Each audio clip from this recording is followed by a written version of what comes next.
ভগৱন্তৰ কথা একেবাৰে সঁচা মহাৰাজ তহৰ দেৱৰ্ষি প্ৰজাগণৰ কথাটো দূৰৰে কথা আজি দক্ষিণ অযোধ্যাত শুনিবলৈ নোপোৱা পশু পক্ষীৰ মাত সকলোৱে এ হৰিত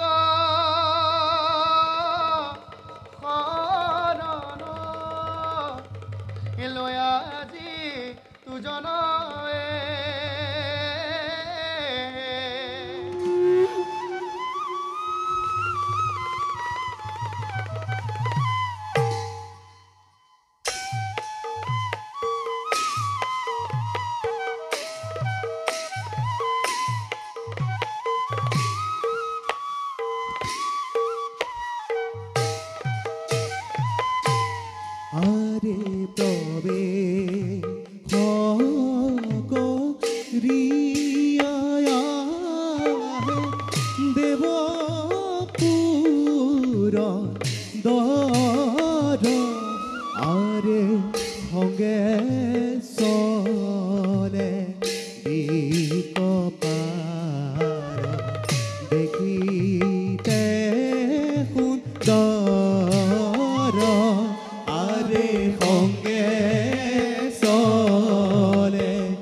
সকলোৰে চিৰ আকাংক্ষিত এই অমৰাৱতীৰ অধীশ্বৰ বৈ দেৱ পুৰন্দৰে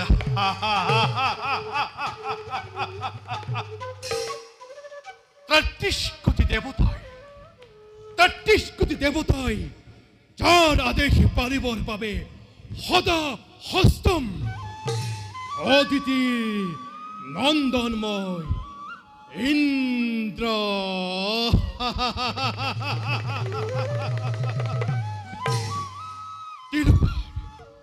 তিলুকৰ সকলোবোৰ ভৈক্য সম্পদৰ গৰাকী বৈ দেৱ শ্ৰেষ্ঠ বৈ দেৱেন্দ্ৰ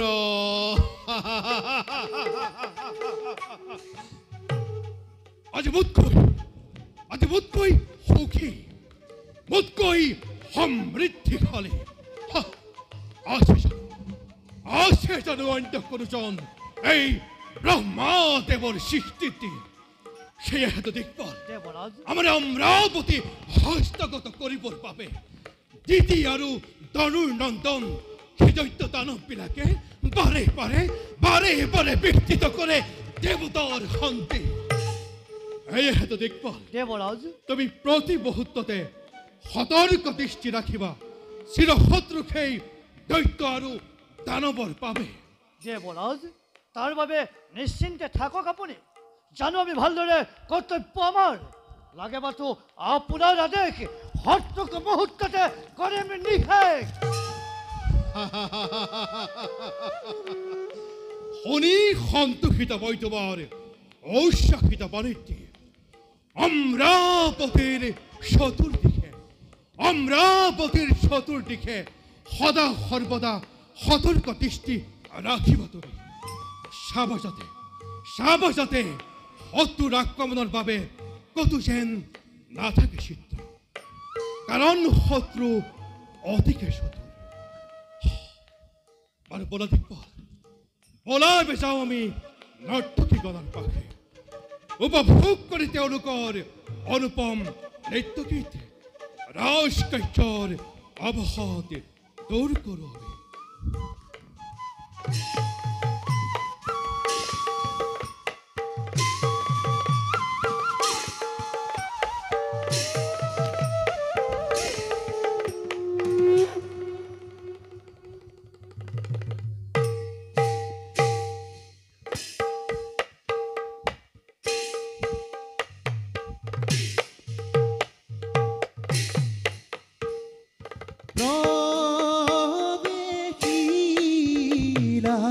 সভাৰ মাঝে গ্ৰহ জন আৰে ৰঙ্গমৰে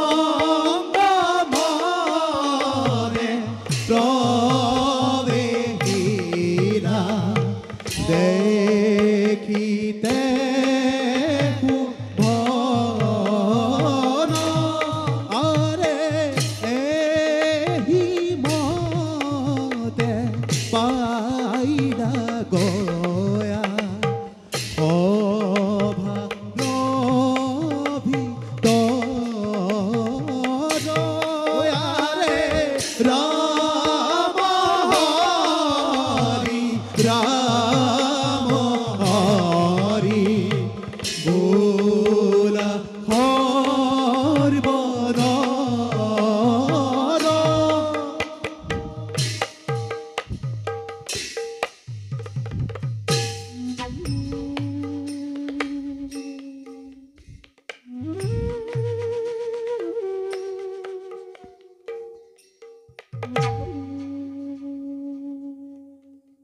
গ্ৰহাধিপতি নাম মোৰ শনি।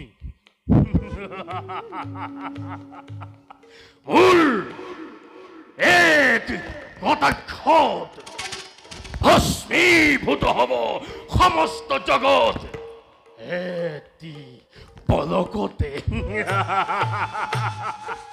কাৰণ য'তেই দৃষ্টি মোৰ ততেই প্ৰলয়। এবাৰ দৃষ্টি মোৰ অযোধ্যা ৰাজ্যত অহংকাৰী ৰাজা দশৰথৰ দৰ্প চূৰ্ণ কৰিবৰ হেতু দৃষ্টি ৰাখিম মই অযোধ্যা ৰাজ্যত। কাৰণ অন্য দেৱতাক পূজা কৰে মানৱে সাক্ষাৎ পাবৰ বাবে। কিন্তু এই শনিক পূজা কৰে সাক্ষাৎ নাপাবৰ বাবে। কাৰণ য'তেই দৃষ্টি মোৰ ততেই প্ৰলয় প্ৰলয় প্ৰলয়।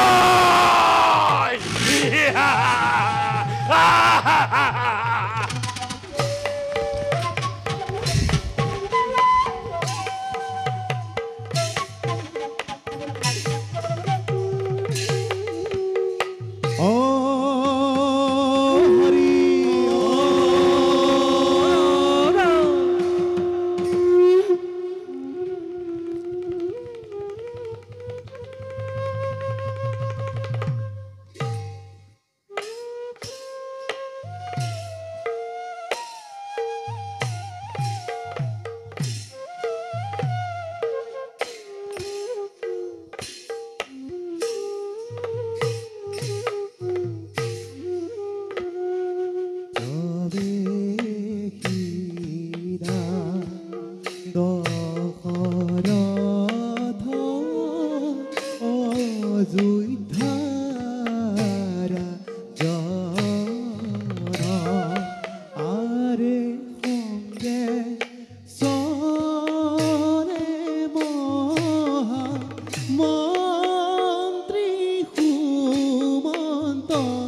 গাইলা অভাৰই তৰা আৰে ৰাম হৰি ৰাম হৰি বোলা সৰ্ব নৰয়াৰে ৰাম হৰি ৰাম হৰি বোলা সৰ্ব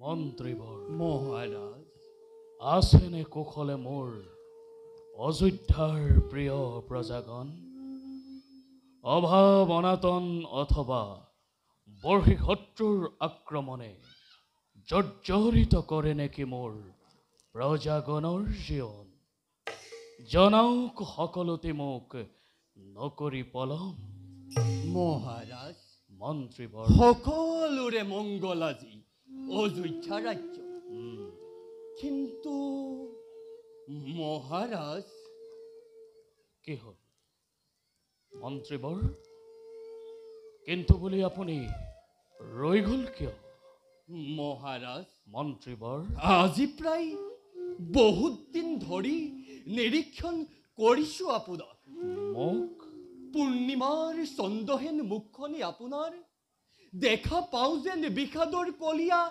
ডাৱৰে আৱৰা ৰাজ কাৰ্যটো নাই সেই পূৰ্বৰ সজীৱতা ইয়াৰ কাৰণ কি মহাৰাজ মন্ত্ৰীবৰ মহাৰাজ বুদ্ধিমত্তাৰ সাক্ষাৎ প্ৰতিমূৰ্তি আপুনি মহাৰাজ তথাপিতো হোৱা নাই নে বোধগম্য আমাৰ এই উদাসীনতাৰ কাৰণ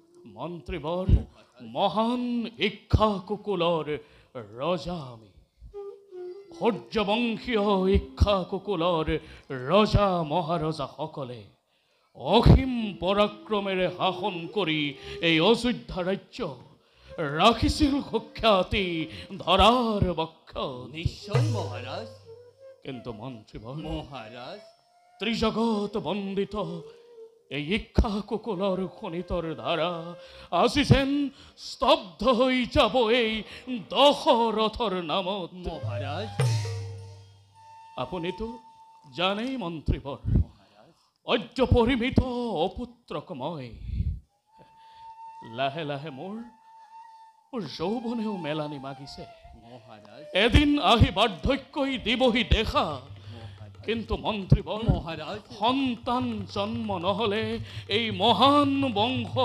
ৰক্ষা হ'ব কেনেকৈ কোনে দিব মন্ত্ৰীবৰ কোনে দিব জলপিণ্ড দান কোনে কৰিব এই বিশাল অযোধ্যা শাসন সেই কথা আমাৰ অগোচৰ নহয় মহাৰাজ মন্ত্ৰীবৰ ভাগ্যৰ লিখনিটো অখণ্ডনীয় তথাপিতো মহাৰাজ অন্তৰাত্মাই কয় আমাক নিশ্চয় নিশ্চয় পুত্ৰমুখ আপুনি দেখিব এদিন এই দিনটো কেতিয়াকৈ আহিব মন্ত্ৰীবৰ এই দিনটো কেতিয়াকৈ আহিব আহিব মহাৰাজ নিশ্চয় আহিব আপুনি জানে মন্ত্ৰীবৰ মহাৰাজ এই কথাবোৰ ভাবি ভাবি মই কেতিয়াবা বৰ অস্থিৰ হৈ পৰোঁ মন্ত্ৰীবৰ মই বৰ অস্থিৰ হৈ পৰোঁ এইবোৰ ভাবি ভাবি কিমান যে নিদ্ৰাবিহীন ৰজনী মই কৰিছোঁ যাপন মই আপোনাক কেনেকৈ বুজাম মন্ত্ৰীবৰ কেনেকৈ বুজাম বুজো মহাৰাজ বুজো আপোনাৰ অন্তৰৰ মৰ্ম ব্যথা, মন্ত্ৰীবৰ বুজি পাওঁ উদ্বেগৰ কাৰণ, কিন্তু মহাৰাজ সহ্যহতে আপুনি সন্তানৰ চিন্তা কৰি পৰিহাৰ চিন্তা কৰক মহাৰাজ, চিন্তা কৰক আপুনি নিজ পুত্ৰ সদৃশ অযোধ্যাৰ শত শত প্ৰজাগণৰ কথা।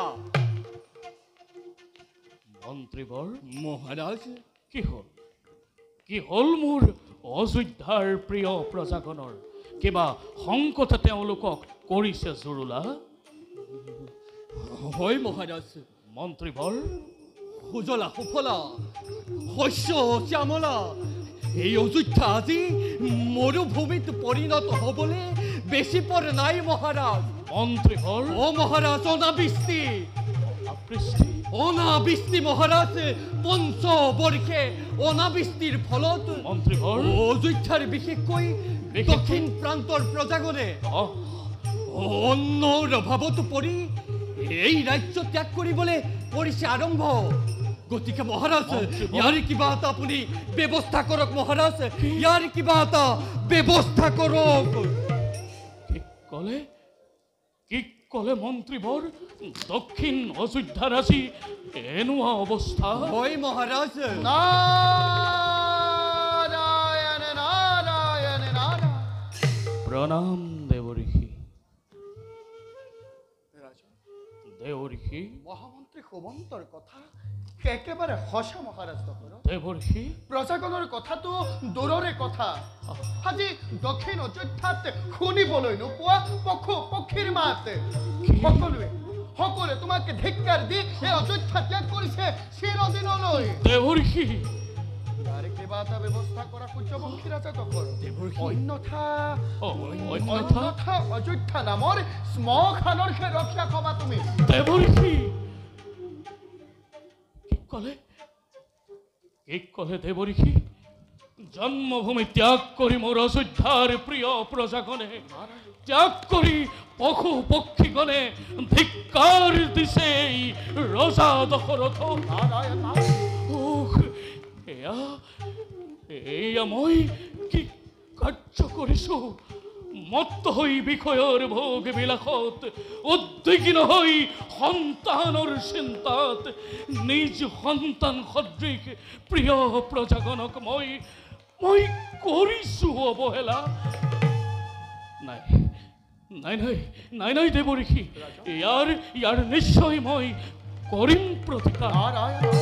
হে দেৱঋষি, মন্ত্ৰীবৰ ত্ৰিকালজ্ঞ আপুনি, মাত্ৰ কৃপা কৰি ব্যক্ত কৰক মোক, কিবা হেতু অনাবৃষ্টি আজি অযোধ্যা ৰাজ্যত। দেৱঋষি কিবা সেইটো অনাবৃষ্টি অযোধ্যা দেৱৰ্ষি দেৱঋষি ইন্দ্ৰৰ অধীৰ মেঘকণে কিবা সেইটো বৃষ্টিপাত কৰা নাই, তাকে নুবুজিলো আমি।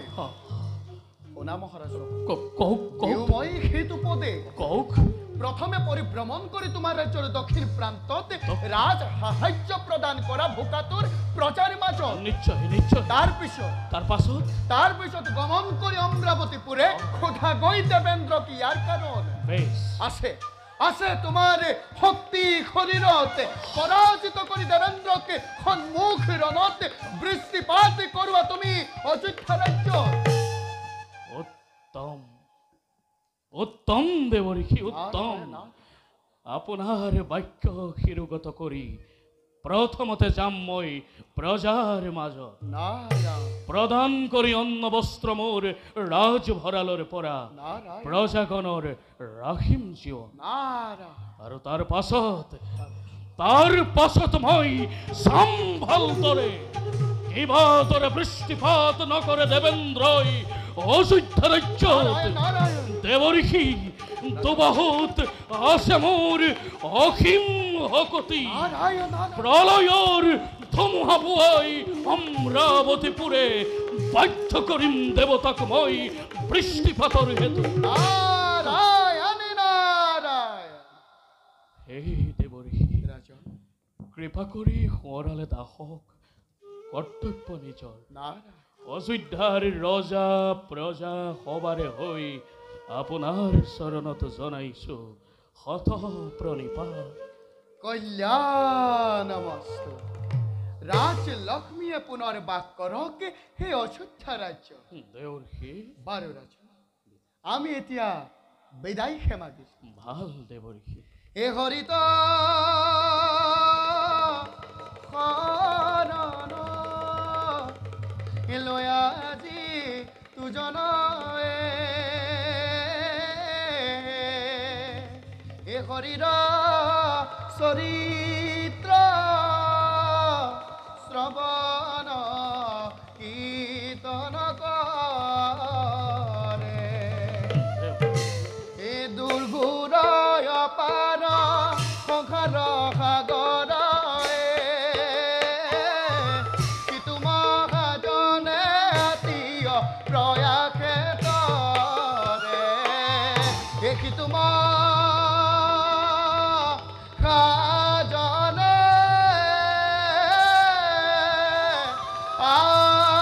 আতি অপ্ৰয়াসে তৰে নাৰায়ণ নাৰায়ণ নাৰায়ণ। মহাৰাজ শুনিলে নহয় দেৱৰ্ষি নাৰদৰ বচন, গতিকে এতিয়া বলক যাত্ৰা কৰোঁ আমি অযোধ্যাৰ দক্ষিণ দিশলৈ। বলক মহাৰাজ।